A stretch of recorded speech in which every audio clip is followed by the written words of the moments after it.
I have great news for the regular listeners, contributors, etc. of the Virtual Mosque, and that is that once again we have achieved two great things. The first one, of course, is the completion of the project to key in all of the books of Hazrat Mirza Ghulam Ahmad. There are some 80 or 90 books, some of them extending to 500 pages of small Urdu typescript. They've all been keyed in, and one initial proofreading has been done. To be cautious, we actually try and do 3 proofreadings, so 2 remain to be done. And some books are now actually in print, which were keyed in some time ago. So I congratulate the UK Jamaat on this great achievement. The other achievement is of the whole of the Lahore-Ahmadiyya movement. And that is this. Last year, the British Parliament held an inquiry into political Islam. And they invited organizations such as the Jamaat Islami and Muslameen to come and appear before the parliamentary party, the parliamentary inquiry, and give evidence. Of course, the difficulty with these inquiries is that although they are quite robust, these gentlemen and ladies don't have access to the original writings of these people. So although the examination is robust, it's not as robust as I would like it to be, such as confronting Jamaat Islami with what Maulana Maududi wrote in Tafhimul Quran and his other book, Jihad and Islam, and so on. But never mind, the interesting thing to see was that all of them sensed this danger and hid behind the views that at the time of Hazrat Masih Maud made this Jamaat stand out like a sore thumb. Jihad is not taking a gun and shooting people. It is a peaceful struggle. I'm trying to get hold of an article written by a non-Muslim as an introduction to Hazrat Maulana Muhammad Ali's The Manual of Hadith, where he explains these things beautifully, and I've asked his permission for us to reproduce that. But Jamaat Islami and Muslameen, they recanted, did a turnabout on their basic beliefs which they have been propagating in India, Pakistan and Arab countries for the last 100 years. For the last 100 years. What's the punishment of apostasy? Oh, there's nothing. Is that really true? Do Sunnis really believe there is no punishment of apostasy? I have to use harsh language and say, well, perhaps I shall use parliamentary language and say these are untruths. These are not correct statements. They hid behind Lahore-Ahmadiyya views to present that case to the British Parliament. Last week, there was a hearing about Sharia courts. This was announced last year, and I sent this information to Dr. Zahid Aziz and requested him to prepare a written submission, which he did, and which was then sent to the committee, and it is on their website. It's a long submission about marriage and divorce and so on. And I listened to the committee's deliberations. They were all Sunnis who appeared before them. And again, they adopted the stand of Maulana Muhammad Ali, which, when he printed it, made this Jamaat stand out like a sore thumb from all the Sunnis. Sunni said, the Holy Prophet's time, nikahs weren't written down. So it's un-Islamic to have a written nikahnama. Our Jamaat was the first one to introduce these.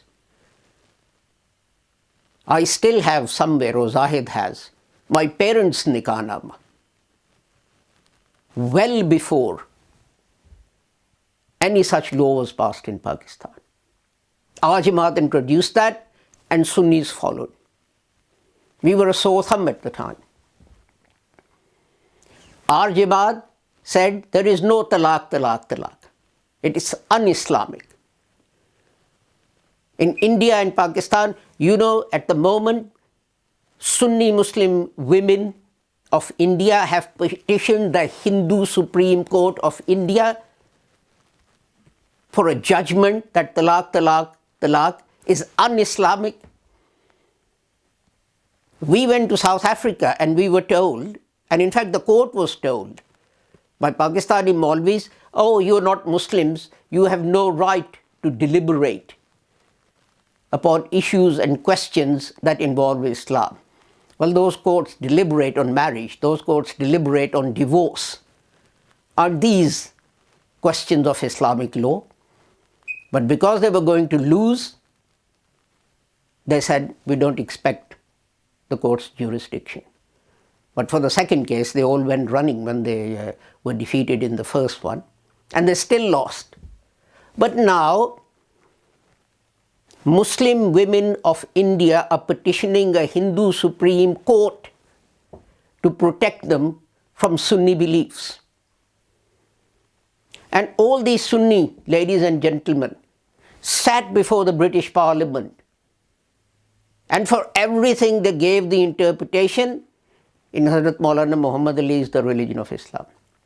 I don't know how many of you saw that. It was about 3 or 4 hours long with a break for a division, as it's called, where they all had to rush off when the bell rang to go and vote on some issue in the Commons. But the point is this, when Hazrat Masih Maud said Jesus is dead, he stood out like a sore thumb.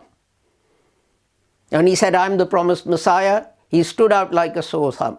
When he said, jihad is not cutting people's heads off, he stood out like a sore thumb. You make progress for finding the truth and then sticking to the truth. It doesn't matter what anyone says. People are coming to us. Those gentlemen and ladies had no choice but to present our beliefs and views in front of the British Parliament.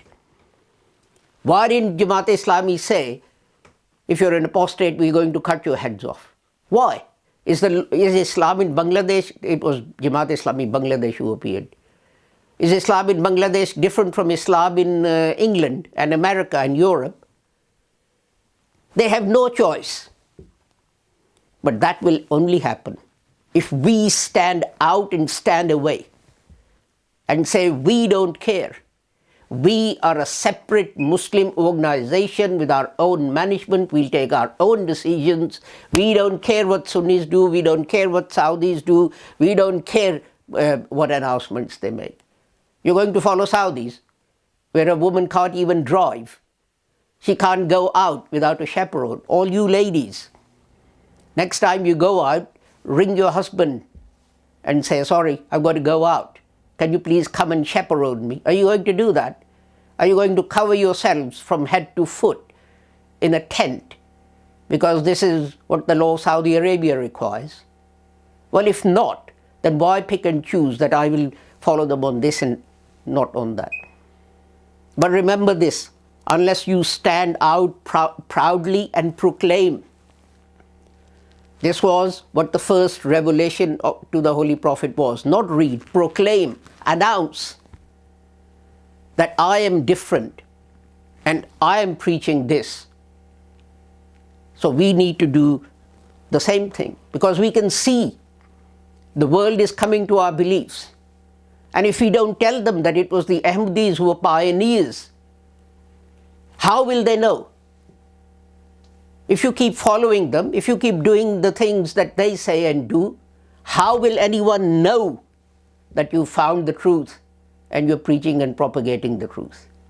If these two examples of what Sunnis presented to the British Parliament committees of inquiry, the one on political Islam and one on Sharia courts, or now they're councils, they're not courts anymore, although all these learned gentlemen pretended that they were judges of Islamic law and it was a court of Islamic law and its fatwa or pronouncements have to be obeyed and implemented. So I congratulate you on these two great victories, but make these victories known to people. There's no point in just carping about these to our own members. We know. We know what you should be doing. What we should be doing is going out and telling other Sunnis, look, at every inquiry, what do? You present our views. Why? Why don't you present Hassan al-Banna's views or Maulana Maududi's views? Maulana Maududi says a man has a right to divorce a woman, go talaq, talaq, talaq, throw her out of the house, and a woman doesn't have the right to divorce the man. Why didn't these gentlemen read this out? He was a great scholar. So that is all for today. As I said, and I remind you again, if you want to join the Sunday meeting, please Skype us on Lahore-Ahmadiyya and we'll add you to the conversation. And apart from that, until we meet again, which will be next Friday, inshallah, may Allah protect you, keep you safe, keep you free from harm. Assalamu alaikum, Khuda Hafiz, goodbye.